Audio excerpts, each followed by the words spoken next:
Satreskrim Polres Lubuk Linggau, Sumatera Selatan menangkap 3 tersangka penagih hutang yang menggunakan senjata api dan tajam.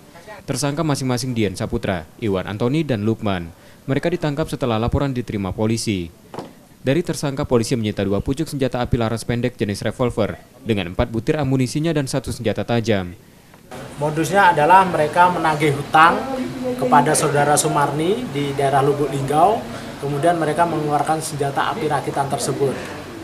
Karena mengeluarkan senjata api rakitan, korban melapor ke Polres Lubuk Linggau dan diamankan dari tersangka tersebut. Ada 3 orang yang telah kita amankan.